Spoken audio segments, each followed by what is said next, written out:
Hello दोस्तों, अब इसमें हम लोगों ने अभी तक जो भी स्टडी किया वो इंट्रोडक्शन था थर्मोडायनामिक्स का, जिसमें work transfer, heat transfer, internal energy और 4 जो बेसिक प्रोसेस था उसको डिस्कस किया। फर्स्ट लॉ ऑफ थर्मोडायनामिक्स को डिस्कस किया। अगर बेसिक बात करें तो सिर्फ इतना ही हम लोगों ने बात किया है। इस वीडियो में हम लोग क्या करेंगे कि पॉलीट्रॉपिक प्रोसेस बात करेंगे, रिवर्सिबल इरिवर्सिबल प्रोसेस बात करेंगे, और कुछ इंपॉर्टेंट पॉइंट्स है जो कि थर्मोडायनामिक्स में पूछता है। जैसे मान लो कि डिग्री ऑफ फ्रीडम है, तो डिग्री ऑफ फ्रीडम जो है so kinetic theory of gases chapter का है, उससे और गामा में रिलेशन है तो वो पूछ देता है। गामा को लेकर के साउंड से velocity of sound in gases medium जो है गामा पी बाई रो, या इस तरह से जो भी इक्वेशन है gamma R T by M, तो वहां से गामा लेकर के मतलब कहने का मतलब कुछ कुछ जो रिलेशन है इंपॉर्टेंट, जिसमें देखो आईआईटी बेसिक बात क्या है ना कि बहुत कुछ नहीं पूछता है। आईआईटी के हिसाब से सोचने का तरीका खाली हो जाएगा, कहाँ से क्वेश्चन उठा रहा है, वो क्या सोच के क्या बोल रहा है। अगर इन सारी बातों पे हम लोग ध्यान दे देंगे तो ये मान के चलो कि आईआईटी मुट्ठी में है, कुछ है नहीं यार। ये तो मैंने लोग आईआईटी को एक हुआ बना के रखा हुआ है, ठीक है ना। अभी तो हमारे पास चूंकि हम एडवांस के लिए बात करें इसलिए टाइम कम है थोड़ा सा। जब रेगुलर हम पढ़ा देंगे तो 100% गारंटी है कि पूरा फिजिक्स में अगर पढ़ लोगे तो पूरा का पूरा क्वेश्चन बनेगा। पूरा लगेगा कि अरे ये मजाक है, बने हंसी जी में तो लगेगा कि मजाक है सिर्फ, ठीक ना। एडवांस तो थोड़ा सा स्टैंडर्ड है, थोड़ा सा उसमें मैं बोल रहा हूँ, ठीक है ना। बाकी कोई टेंशन की बात नहीं, फिजिक्स के लिए घबराने की जरूरत नहीं है क्योंकि हम बात कर रहे हैं। अब एक प्रोसेस है polytropic process. This is a very general process. तो हम अगर इसके लिए पॉइंट लिखेंगे तो लिखते हैं it is a general process. General process मतलब इसके लिए कोई condition, no specific condition, no specific condition, ठीक है। अगला पॉइंट अगर हम लोग इसमें बात करें तो इसके जो गाइडिंग इक्वेशन होगा, गाइडिंग इक्वेशन जिससे कि पूरा का पूरा प्रोसेस गाइड होगा, ठीक ना। ये है पी वी एन कांस्टेंट, जहां पे एन जो है सो पॉलीट्रॉपिक एक्सपोनेंट इसको बोलते हैं, पॉलीट्रॉपिक एक्सपोनेंट।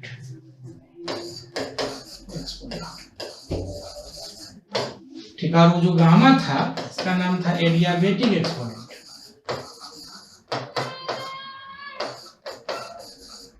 क्योंकि एडियाबेटिक प्रोसेस में ये पावर में था, ठीक है। इसका मतलब अगर हम यहाँ पे लिखना चाहें इसके लिए तो P1 V1 पे पावर n, P2 V2 पे power n, and this again constant, ठीक है। इसके लिए अगर हम लोग वर्क डन निकालना चाहें, चेंज इंटरनल एनर्जी निकालना चाहें वगैरह वगैरह, तो एक तो होगा कि ideal gas equation reverse valid, ideal gas equation remains valid, और ये सभी में वैलिड होगा क्योंकि हम लोग बात ही करें आइडियल गैस के लिए। मतलब दैट इज पीवी बराबर एनआर। अगर हम the change in internal energy लिखना चाहें, the change in internal energy in this process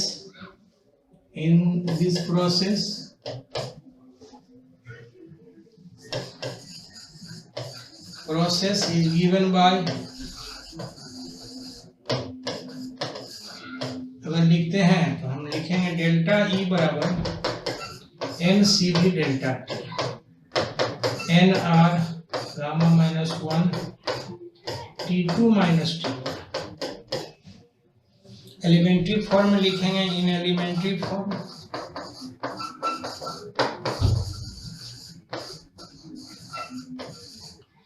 D N C V D T और डेल्टा ई बराबर integration D integration N C V D T. ठीक है। अगर मान लो कि हम इसमें बात करना चाहें वर्क डन, तो लिखते हैं the value of work done, the value of work done. स्वाभाविक है इसी प्रोसेस के लिए, इन दिस प्रोसेस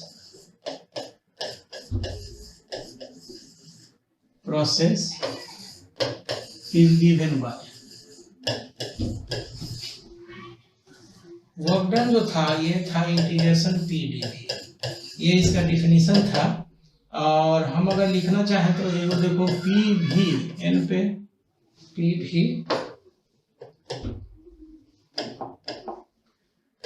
भी एन कांस्टेंट था। इसका मतलब यहाँ से p हटा देंगे तो हो जाएगा c बाय v पे पावर n b भी and this is plus v1 से v। ठीक है। इसका मतलब आ जाएगा, अगर बात करेंगे तो c बाहर इंटीग्रेशन v पे power n minus d and this is v1 से v2। इसको अगर इंटीग्रेट करेंगे तो c v पे -1 + 1 बाय -1 + 1 और ये v1 से v2। इसमें हम लोग एक चीज ध्यान रखेंगे कि n should not be equal to 1। हाँ, क्योंकि अगर ये 1 के बराबर हो जाएगा तो नीचे में 0 आ जाएगा और 0 आने का मतलब ये इनफाइनाइट हो जाएगा, तो ये नहीं होना चाहिए। इंटीग्रेशन का ऐसे भी प्रॉपर्टी आपको पता है कि इस तरह से होता है। अब अगर ऐसे ही हम इसको बराबर लिखना चाहें, this comes to delta W, तो ये c हो जाएगा, ये हो जाएगा v2 minus n + 1 minus v1 minus n + 1 by minus n + 1, यही था। इसका मतलब c का वैल्यू अगर लिखते हैं तो हम लिखेंगे c v2 1 माइनस n, इसे लिख देते हैं, अब minus c v1 1 minus n by 1 minus n आ जाएगा। ठीक है। इसका मतलब हो जाएगा कि ये हो जाएगा v2 p2 v2, ठीक ना, n into v2 1 minus n minus p1 v1 n into v1 1 minus n by 1 minus n। ये कैसे? तो जो गाइडिंग इक्वेशन था उसमें हम लोग लिखेंगे p1 v1 n बराबर p2 v2 n बराबर कांस्टेंट। यहाँ से जब सॉल्व करेंगे तो this comes to p2 v2 minus p1 v1 1 minus n, ठीक ना, and this is again nr p2 minus p1, अब हो जाएगा 1 माइनस n। अब ये n डैश यहाँ पे नंबर ऑफ मोल्स के लिए n डैश जो हो जाएगा सो नंबर ऑफ मोल्स हो जाएगा। यानी कहने का मतलब इसमें कंफ्यूज होने की जरूरत नहीं है। ये n जो होगा सो एडियाबेटिक n जो होगा सो पॉलीट्रॉपिक एक्सपोनेंट हो जाएगा, पॉलीट्रॉपिक एक्सपोनेंट। ठीक है। तो यहाँ से हम लोग इस तरह से लिख सकते हैं। मतलब साफ है कि अगर लिखना चाहें यहाँ, सो फाइनली हम अगर वर्क डन लिखते हैं, सो फाइनली वर्क डन लिखेंगे तो ये आ जाएगा n dash r delta t by 1 minus n, इस तरह से लिख सकते हैं। ठीक है। अगला पॉइंट की the value of heat transfer,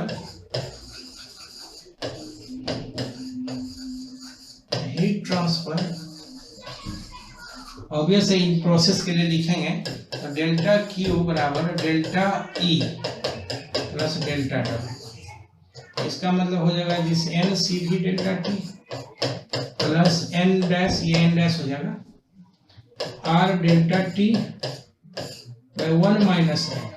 ठीक है। कहने की जरूरत नहीं, नंबर ऑफ मोल्स होगा, फिर याद दिला दें ये नंबर ऑफ मोल्स हो जाएगा। ठीक है। अब इसमें हम लोग इसको अगर रीअरेंज करें तो हम कुछ अच्छे से इसे लिख सकते हैं, nr gamma minus 1 delta t plus n dash r delta t 1 minus. ठीक है। जो सी बी बराबर जो हम यहाँ पे लिख दिए, सी बी बराबर जो होता है आर बटा गामा माइनस 1, तो हम यहाँ से लिख दें। ठीक है, अब मामला क्या क्या है कि हम अगर इसमें बात करेंगे तो इसको एलसीएम सब ले सकते हैं। ठीक है, तो हम अगला देखते हैं, जैसे एन आर डैश कॉमन हो जाएगा, दिस कम्स टू, ये डेल्टा क्यू था हीट ट्रांसफर, तो ये लिखेंगे N R delta T common अगर लिखते हैं तो 1 बटा गामा minus 1 plus 1 by 1 minus N, कुछ ऐसा आएगा। एक बार चेक कर लेते हैं, डेल्टा टी है। ठीक है, एक बार चेक कर लेते हैं, N R delta T common N dash. ठीक है, इसका मतलब हो जाएगा this N R delta T, और एलसीएम लिखेंगे तो gamma minus 1 minus N, 1 minus N plus gamma minus 1, इसका 1 गया। ठीक है, इसका मतलब हो जाएगा, ये एन डैश था, तो n dash R delta T गुने gamma minus N by gamma minus 1 minus N, ये आ गया। ठीक है, इसका मतलब थोड़ा इसको अरेंज कर लिया, N dash R delta T by gamma minus 1 into gamma minus N by 1 minus N, ये इंटरनली चेंज है। इसका डेल्टा ई जो हो जाएगा उन्हें gamma minus N by 1 minus gamma, ये हो जाएगा हीट ट्रांसफर। मतलब ये कि हीट ट्रांसफर जो है सो इंटरनल एनर्जी का कितना टाइम्स होगा ये समझ में हमको आ रहा है। ये हो जाएगा गामा माइनस एन और ये हो जाएगा 1 माइनस एन। ठीक है, तो इंटरनल मैंने हीट ट्रांसफर मिल गया। ठीक है, लिखना चाहें तो इसमें लिख सकते हैं, so the value of the heat transfer is इतना times of the internal energy. ठीक है, तो लिख सकते हैं, लिख देते हैं, लिखते हैं so in this case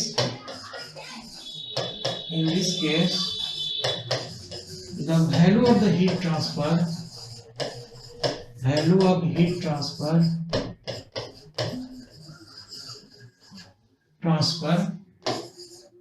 is equal to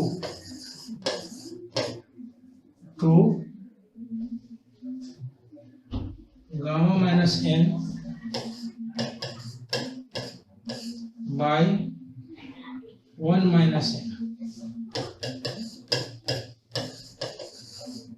times the change in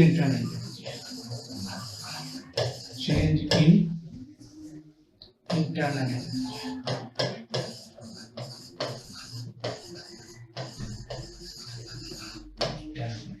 ठीक है, अब इसका स्पेशल केसेस क्या है कि चूंकि ये तो जनरल है, तो अगर इसको हम स्पेशल केसेस माने एन का अलग अलग वैल्यू हम लोग लिखना चाहें तब स्पेशल केसेस लिख सकते हैं, उसका ग्राफ ड्रॉ कर सकते हैं वगैरह वगैरह। तो हम देखते हैं स्पेशल केसेस।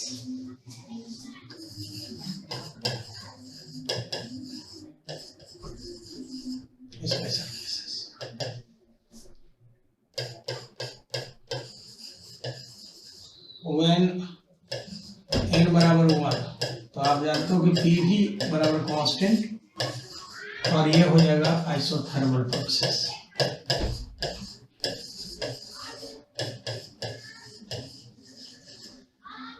कांस्टेंट आगे आइसोथर्मल प्रोसेस,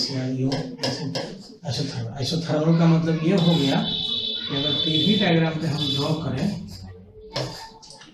तो ये पीवी, ये ग्राफ,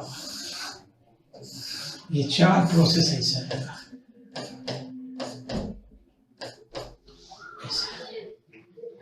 ठीक है, ये हो जाएगा n बराबर 1, n बराबर गामा, ये आइसोबारिक n बराबर हो जाएगा 0 और ये हो जाएगा n tends to minus infinity. ठीक है ना, आइसोकोरिक प्रोसेस। दूसरा भी लिखते हैं, वेर n बराबर गामा, ये आ जाएगा पीवी गामा कांस्टेंट और प्रोसेस जो होगा सो एडियाबेटिक प्रोसेस होगा।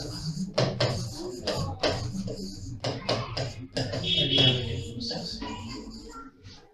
अगर हम ये लिखना चाहें when n बराबर 0, तो आप देखो कि P V N कांस्टेंट, तो P V पे पावर 0 कांस्टेंट, इसका नाम P कांस्टेंट, ये हो जाएगा isobaric process,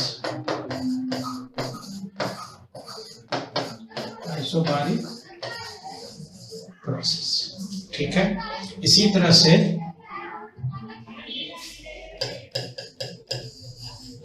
when n tends to minus infinity, ठीक है, तो ये दिस इंप्लाइज कि भी कांस्टेंट, और ये जो होगा so isochoric process, isochoric process this implies. अब मामला ये है कि n tends to minus infinity, ये कैसे, तो थोड़ा सा इसको देखना पड़ेगा। देखना क्या पड़ेगा कि पी भी गामा n कांस्टेंट डिफरेंशिएट करेंगे तो ये आ जाएगा पी एन वी पे power n minus 1 D plus V पे पावर n डी पी 0, इसका मतलब D T by D D minus N P by D. ठीक है, इसका n बराबर लिखेंगे डी पी बाई डी भी माइनस v बाई पी।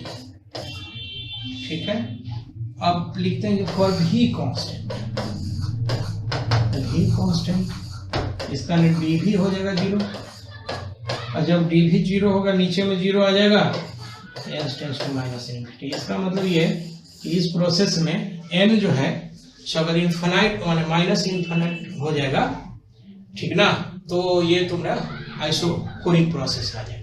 हाँ, एक बात इसमें क्लियर है कि ये पॉलीट्रॉपिक है तो इन जनरल, लेकिन इसमें अफसोस की बात यह है कि हम ऐसा नहीं कर सकते, ठीक है, कि जितना भी सारे प्रोसेस के लिए हम डिराइव किए हैं वो सारा डेरिवेशन जो है, ठीक ना, मतलब में हम n बराबर ये डिफरेंट वैल्यू रखेंगे और सारा डेरिवेशन अपने पास आएगा, ऐसा नहीं है।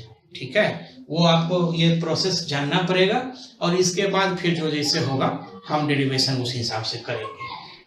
ठीक है, एक ऐसे तो प्रोसेस बहुत सारा है, एक लास्ट प्रोसेस बच गया जो कि reversible and irreversible,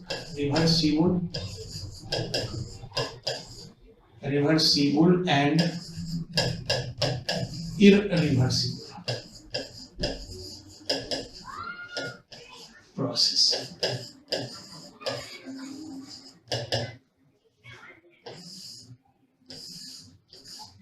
reversible irreversible process का मतलब ये हो गया कि अगर हम पीवी डायग्राम पे ड्रॉ कर रहे हैं तो ये जो है सो कुछ ऐसा है, ये और ये ऐसे आया, लेकिन वापस ले जाएंगे, मतलब ये जो है सो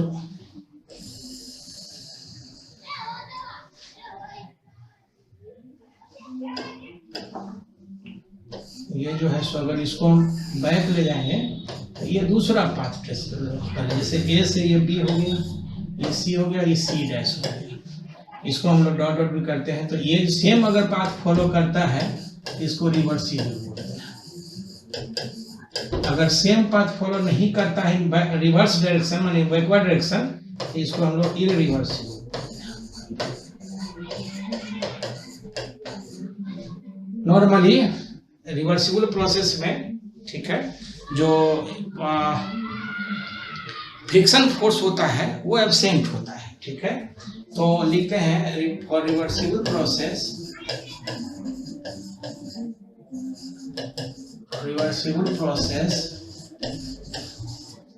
the frictional forces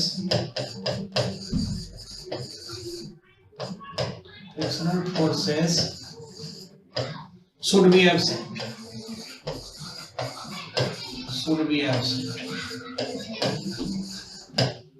इरिवर्सिबल में रहेगा।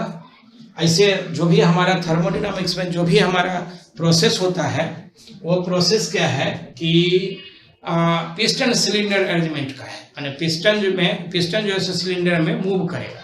तो स्वाभाविक है कि अगर पिस्टन सिलेंडर में मूव करेगा तो कोई भी ऐसा प्रोसेस नहीं हो सकता जिसमें फ्रिक्शन ना हो। क्योंकि पिस्टन सिलेंडर के बीच में फ्रिक्शन तो आएगा, लेकिन आइडियल केस में हम ये मान लेते हैं, ठीक है, कि मतलब उसमें फ्रिक्शन नहीं है। जब नहीं है तो ये रिवर्सिबल प्रोसेस बताएगा, जब है तो वो इरिवर्सिबल प्रोसेस बताएगा। ऐसे आपको जो पढ़ना है थर्मोडायनामिक्स में, जो आईआईटी का सिलेबस है एडवांस का या +2 लेवल का जो सिलेबस है, उसमें सिर्फ रिवर्सिबल प्रोसेस ही पढ़ना है, इरिवर्सिबल प्रोसेस नहीं पढ़ना है, ठीक है। अब इसमें एक टर्म था, नोट करके हम लोग लिखते हैं 2-4 गो टर्म जो है सो जो जरूरत है, ठीक ना, ये हम लिख लेते हैं नोट। इसमें पहला जो टर्म है वो है इंट्रोपी चेंज, इंट्रोपी चेंज, इसको हम लोग लिखते हैं डेल्टा फाई और डेल्टा एस, ठीक है। इसका जो डिफिनेशन है हम लिखते हैं ds बराबर dq/t है, और डेल्टा एस बराबर ds and this is dq/t। और साइक्लिक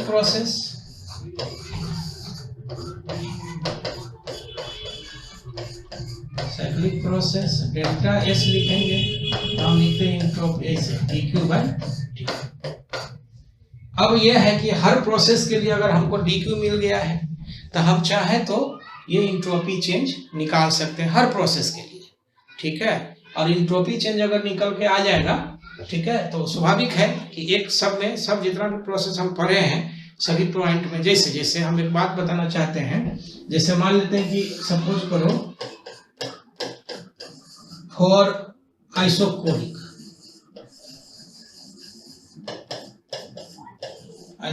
प्रोसेस, ठीक है, तो इसमें जो dq था स्वाभाविक है, आइसोकोरिक में क्या है कि वर्क डन 0, तो जो चेंज इन इंटरनल एनर्जी होगा इसका मतलब था mcv/dt।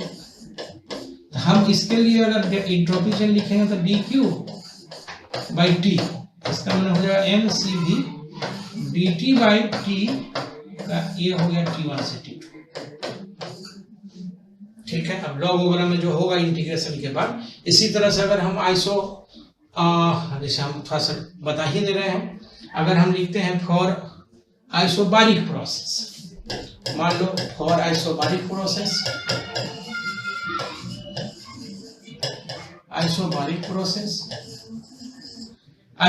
प्रोसेस में जो हमारा डेल्टा क्यू था dq, ये था mcv/dt, इंथैल्पी चेंज के बराबर dh, माने ये था चेंज इन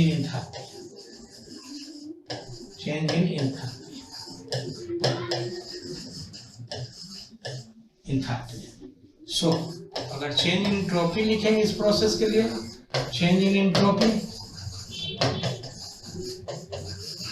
तो हम लिखते हैं डेल्टा एस बराबर ये हो जाएगा इंटीग्रेशन dq, और ये हो जाएगा dq/t का इंटीग्रेशन। इसका dq का मतलब हो गया dh/t, mcp/dt/t का इंटीग्रेशन, ठीक है। And this will be from T1 to T2, चाहो तो लिख सकते हो इस तरह से, ये हो जाएगा mcp/ln T2/t, कुछ इस तरह से, ठीक है ना। चूंकि कांस्टेंट प्रोसेस है, T कांस्टेंट है, इसी लाइन को हम ऐसे भी लिख सकते हैं mcp/ln V1/V2, नहीं V2/V1 ना, डायरेक्टली प्रोपोर्शनेट हो जाएगा। हम इसको जो है सो डायरेक्टली प्रोपोर्शनेट करके ln V2/V1 कुछ इस तरह से लिख सकते हैं। इसी तरह से अगर आइसोथर्मल प्रोसेस के लिए हम लोग बात करना चाहें, और आइसोथर्मल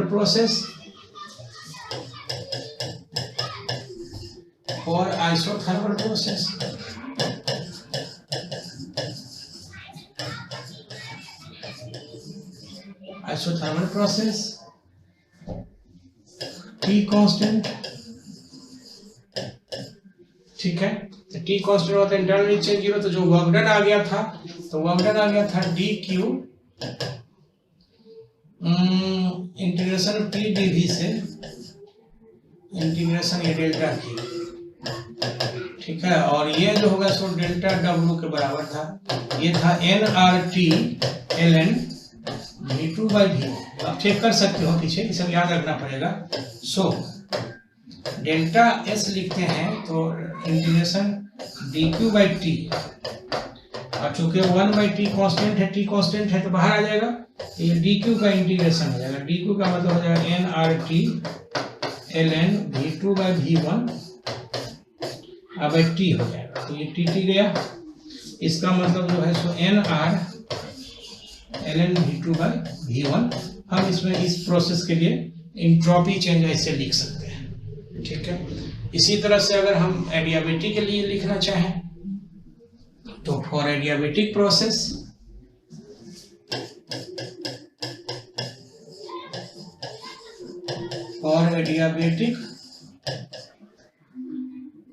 एडियाबेटिक प्रोसेस अगर बात करा जाए इसमें तो डेल्टा क्यू ही 0 है और डी क्यू 0 कह देते हैं, तो लिखेंगे सो डेल्टा एस जो हो जाएगा ये इंटीग्रेशन हो जाएगा D Q by T and this is 0। इसका मतलब ये हो गया कि डेल्टा एस जो होगा सो 0 होने का मतलब एस कांस्टेंट हो गया, एस कांस्टेंट। इसका मतलब हो गया कि S1 बराबर S2।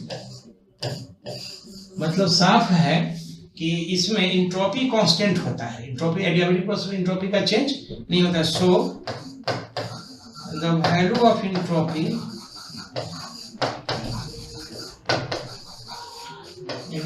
रिमेन्स कांस्टेंट, ठीक है। मतलब कहने का यह है कि इसमें इंट्रोपी एडियाबेटिक प्रोसेस ऐसे इंट्रोपी वगैरह जो है सो इंट्रोपी मतलब केमिस्ट्री का चीज ज्यादा है, हम लोगों का ये जो है ना कम है, ठीक है।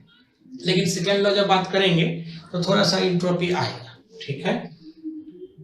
उसके बाद इसमें जो था हम लोग जो स्टार्ट किए थे नोट में कैपिटल ए में, ठीक है।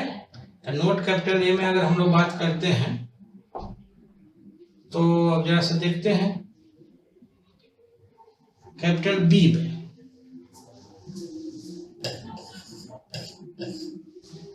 कैपिटल बी में अगर हम बात करेंगे तो एक क्लॉसियस इनइक्वालिटी है, क्लॉसियस इनइक्वालिटी। हालांकि इनइक्वालिटी ये बोलता है कि साइक्लिक प्रोसेस में होगा जो ds होगा लेस देन इक्वल टू 0, ठीक है। साइक्लिक प्रोसेस के लिए, ठीक है ना, ये हो गया। तो हम लिखते हैं ना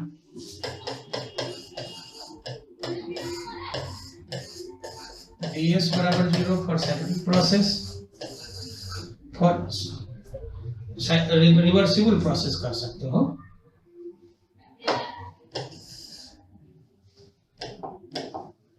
for reversible process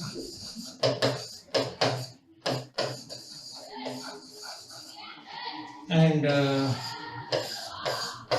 ds less than 0 for irreversible process, irreversible process वगैरह वगैरह। उसके बाद अगर हम सी में बात करना चाहें, relationship between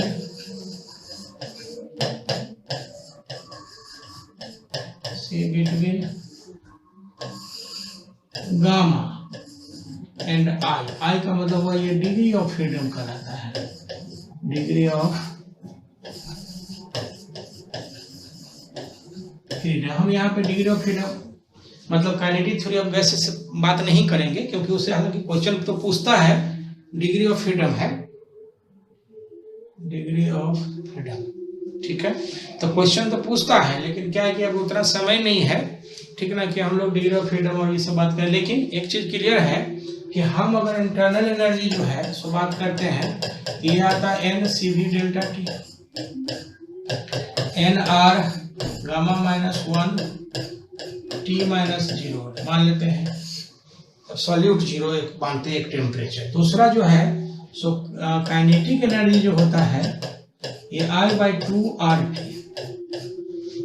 for 1 mole of gas, for 1 mole of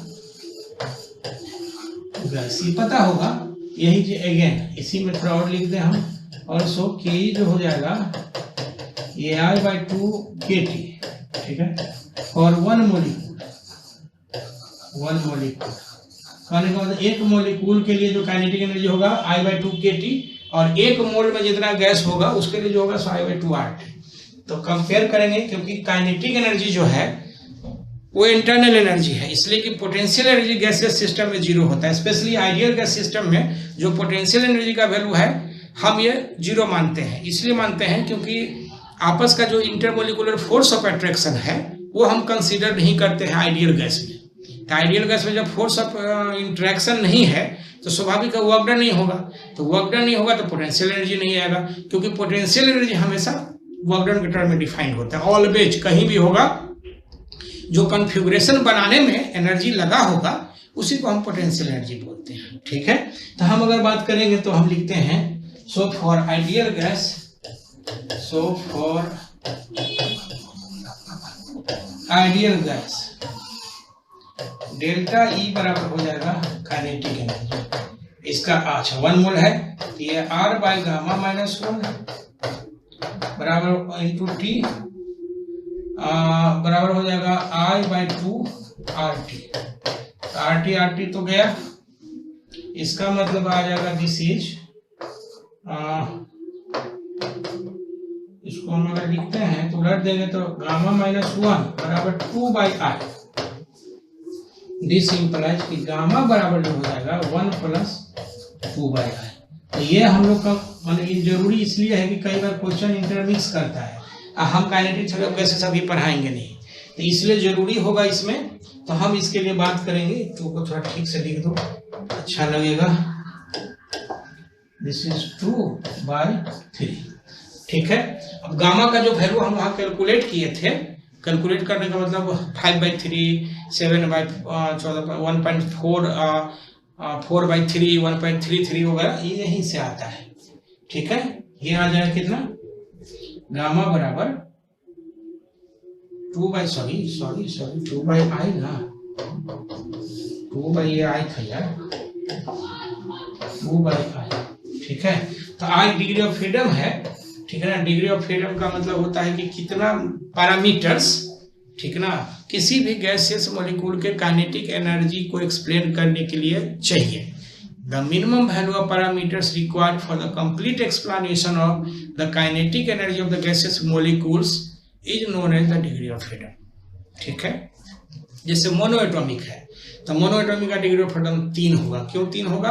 क्योंकि या तो वो एक्स एक्सिस में जा सकता है, या वाई एक्सिस में जा सकता है, या जेड एक्सिस में। मतलब सिर्फ 3 पैरामीटर्स अगर हम लिख दें Vx, Vy, Vz, तो ये जो है so degree of freedom defined हो जाए। इसी तरह से डायटोमिक, ट्राइटोमिक एंड पॉलीएटॉमिक भी होता है, ठीक है। लेकिन पॉलीएटॉमिक का अलग होता है, तुम्हारा जो सिलेबस है उसमें ये कन्फाइंड किया हुआ है कि पॉलीएटॉमिक के लिए हम लोग डिग्री ऑफ फ्रीडम इस तरह से लेते हैं। खैर एनीवे, हमारा कहने का मतलब ये है कि हम इसको, ठीक है, लिख सकते हैं। अब है कि अगर साउंड की बात करें, जैसे कई बार हीट साउंड को मिला दिया, तो हीट साउंड में अगर बात करते हैं तो हम लिखते हैं CD में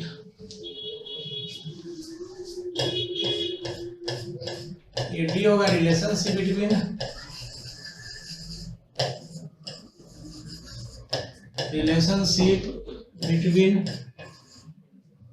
velocity of sound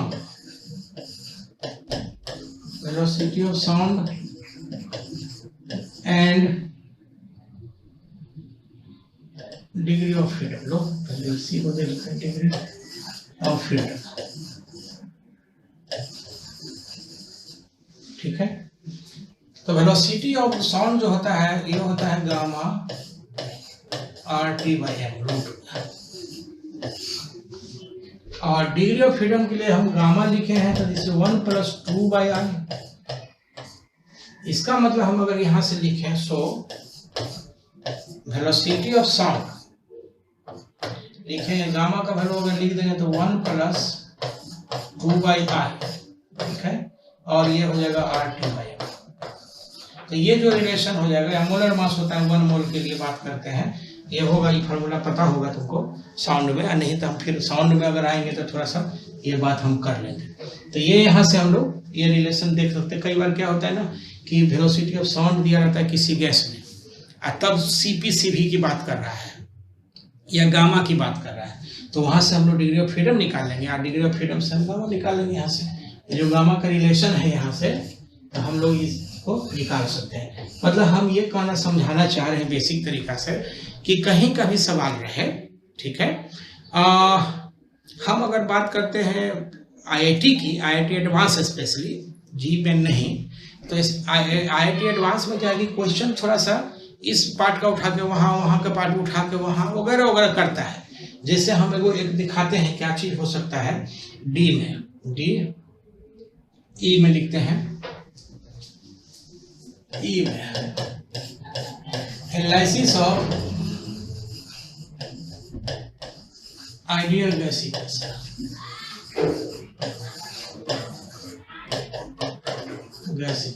ठीक है। तो अगर analysis of ideal gas equation लिखेंगे तो PV बराबर हम लिखते हैं nRT, from definition of n small m by m RT, क्योंकि n बराबर लिखते हैं number of weight in gram, ऐसे लिख दो,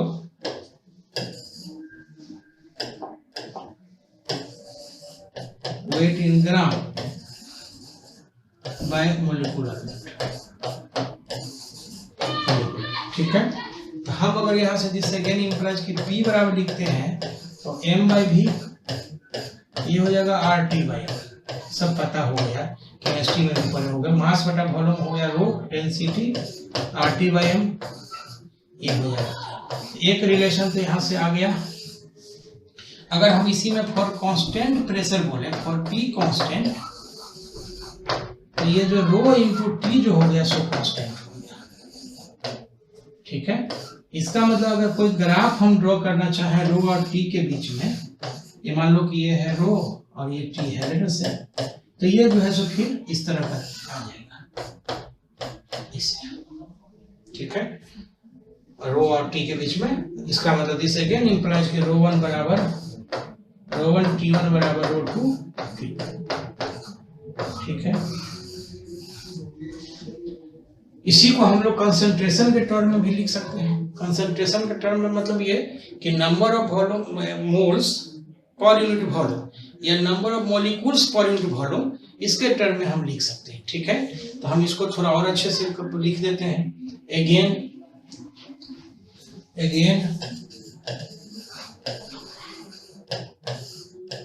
PV बराबर nRT, ठीक है। PNA हम नंबर ऑफ मॉलिक्यूल्स लिखते हैं NNA by V into RT, ये हो जाएगा CRT, दिस इज PNA, ठीक है। अब C जो हो गया C बराबर होगा concentration of molecules, concentration of molecules, ठीक है। तो एक तो रिलेशन यहां से आ जाएगा। अगेन हम अगर इसमें लिखना चाहें तो कंसंट्रेशन मोल्स भी लिख सकते हैं। P बराबर n/v RT, इसका है CRT P, ठीक है। और C बराबर हो जाएगा n/v number of moles by volume, ठीक है। This is constant molecule concentration of moles, ठीक है। तो कहने का मतलब ये इस तरह से P का प्रोपोर्शनेट C हो जाएगा, P प्रोपोर्शनेट T हो जाएगा। तो इसमें हम लोग लिखते हैं, इसको ही हम अगर डिफरेंशियल फॉर्म में लिखना चाहें कंसंट्रेशन के हिसाब से, या कंसंट्रेशन मतलब ये तो क्लियर है कि जितना ज्यादा कंसंट्रेशन रहेगा, अगर काइनेटिक थ्योरी का थोड़ा भी आइडिया होगा तो जितना ज्यादा कंसंट्रेशन रहेगा उतना ज्यादा, ठीक है ना, प्रेशर बढ़ेगा। क्यों बढ़ेगा? तो ज्यादा नंबर ऑफ मोल्स रहेगा, माने ज्यादा मोलिक्यूल रहेगा तो आपस में कोलिजन ज्यादा होगा, तो मोमेंटम चेंज ज्यादा होगा। मोमेंटम चेंज ज्यादा होगा तो फोर्स एक्सर्ट ज्यादा होगा। तो फोर्स पॉइंट एरिया अगर हम प्रेशर की बात करेंगे तो प्रेशर ज्यादा होगा, जो कि बता रहा है यहाँ से कि P प्रोपोर्शनेट C है, ठीक है ना। या C बढ़ेगा तो P बढ़ेगा, ठीक है। इसी तरह से अगर हम इन जनरल डिफरेंशियल फॉर्म में बात करना चाहे डिफरेंशिएशन के टर्म में, तो हम ऐसे भी लिख सकते हैं, ठीक है। मतलब इसमें बहुत सारा चीज है,